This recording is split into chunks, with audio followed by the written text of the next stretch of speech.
22 billion gallons of water pour over the edge of Niagara Falls every day.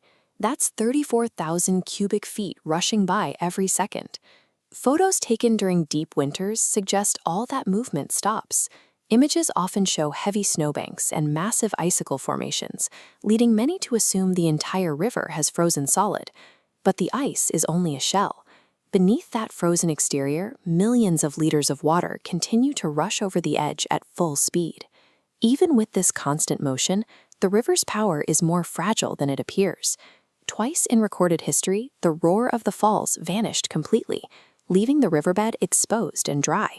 These moments reveal a system susceptible to natural anomalies and precise human intervention. In the early morning hours of March 29, 1848, residents near the falls woke up to a sudden silence. The constant rumbling they had heard their entire lives was gone. The cause started weeks earlier. A severe winter cold snap had blanketed the region, forming an unusually thick layer of ice across the entire surface of Lake Erie. As temperatures shifted, a period of violent east winds battered the lake, shattering the vast sheet of ice into floating chunks. Looking at the topography, Lake Erie funnels directly into the narrow entrance of the Niagara River. Those ice chunks surged towards this entrance and jammed against the banks, creating a natural dam that severed the river's water supply. For 40 hours, the falls ran dry. The heavy mist cleared, and the roar was replaced by an eerie quiet. Civilians cautiously climbed down onto the exposed riverbed to scavenge for relics. They found rusted bayonets and swords left behind from the War of 1812. This accidental blockage showed how easily nature could choke off its own masterpiece, stripping away the river's power. In 1969, the U.S. Army Corps of Engineers deliberately turned off the American side of the falls to study the rock face. To stop the water, crews dumped 28,000 tons of rock into the river, building a 600-foot dam. The barrier worked. It forced 76,000 gallons of water per second away from the American falls, pushing all that volume over to the Horseshoe Falls instead.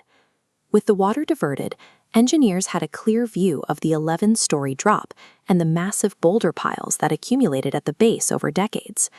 Workers scaling the dry cliff installed steel bolts and cables to stabilize the rock face, while tourists sneaked onto the riverbed to collect coins tossed into the water years earlier. The investigation also uncovered the darker side of the site's history.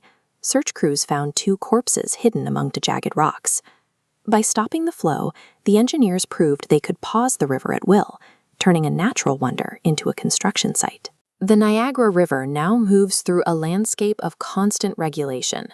A blockage like the one in 1848 is unlikely to happen again because of a 2.7-kilometer-long ice boom installed in 1964 to regulate ice flowing out of Lake Erie.